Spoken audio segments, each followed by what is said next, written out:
You know, I believe that there's a lot of people who listen to flamenco music. And I think that they enjoy flamenco music. And I think that a lot of these people don't know what flamenco music really means, or the history behind flamenco music. I've got a friend who's got a double-clutching woofer treater stereophonic thing in his living room. It's beautiful. They can hear him 4 blocks away. About 4 a.m. in the morning. It's beautiful. He plays flamenco music, and it's beautiful. Now, I know many of you have either bought records in flamenco, or maybe went to a live performance somewhere, or maybe you see it on TV, or the radio. That's that thing that doesn't have a screen, man. And how many of you really know the history or the story behind flamenco? Seems years ago, in Spain, the gypsies had a dance they'd do. They had music they'd do to this dance, too. It was very beautiful, but it had no name. Till some wise guy discovered that the beating on the guitar and the clicking of the dancers' heels resembled the beating of the flamingo's wings when it took off in flight. So, of course, they called it flamenco. Well, some of them couldn't spell and a few of them couldn't pronounce, so it came to us as flamenco. Now, it seems that the gypsies would circle their wagons early in the evening, and it was very beautiful, and they were in preparation for the big dance. And the girls would enter the arena, formed by the wagons. Here they come. Can you just imagine, aren't they pretty? Here they go. Oh, beautiful. Oh, it just makes you want to breathe hard, you know. That's half the girls. You know, half a girl isn't worth a damn. Here comes the other half. This is the half I can't tell you too much about. I will say that it's the most functional half, and it don't talk back.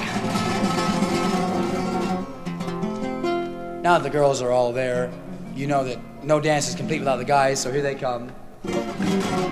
Didn't take them quite so long, the girls are already there, you know. Now comes the hard part. This is the choosing of partners. You know, whenever a dance is getting ready and there's a group of people there, you know, well, 2 guys might see some girl they want and make a mad dash for her, and there's a big discussion over who's going to do who to what and when, you know, that's right. Or maybe 2 girls will see some guy they want, you know, and make a mad dash for him, and the same thing, you know, sort of when. You know. Or maybe 2 guys will see some guy they want.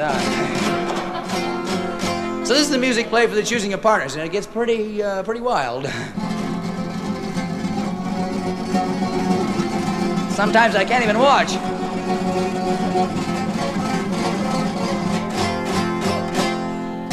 That little guy didn't get anybody.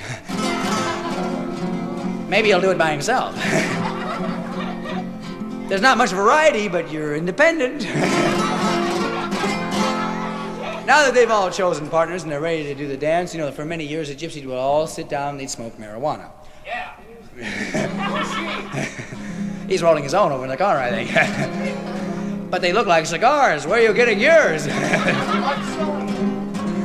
In any case, it was beautiful because they'd named their dance right after the smoke, and it was called the marijuana, and they danced on top of the wagons, on top of the trees, everywhere, and each other, you know, really dancing wildly. Easy. That wasn't until they discovered Bel Air cigarettes.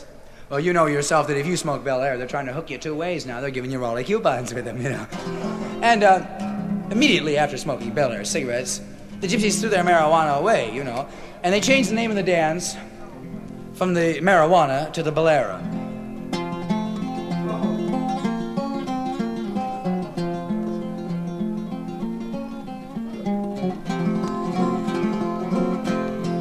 That's when the girls did it. When the guys did it, it was a little different. It usually is.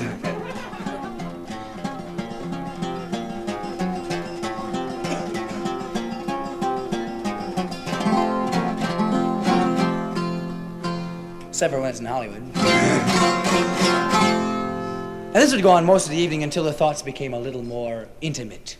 You know, sort of like what to do under the wagons instead of around them. Now, I can't be too descriptive about this part of the dance, but I will say that they call it the Faruka.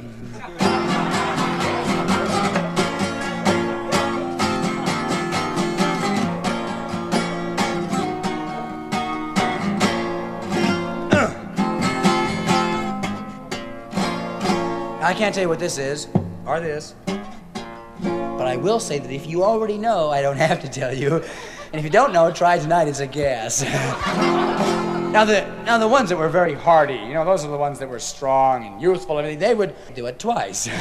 But it was kind of ragged the second time.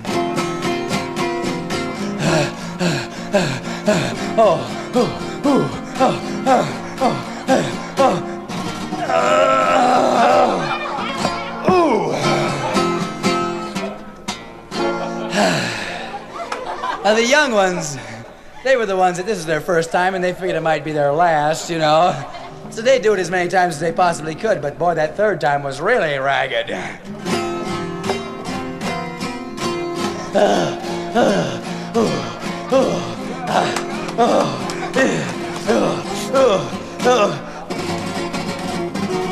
Oh my God.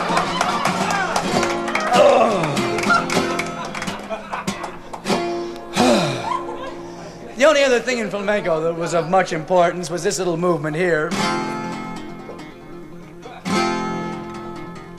That was that little guy that didn't get anything doing it by himself. It didn't take quite so much time and wasn't so loud, you know.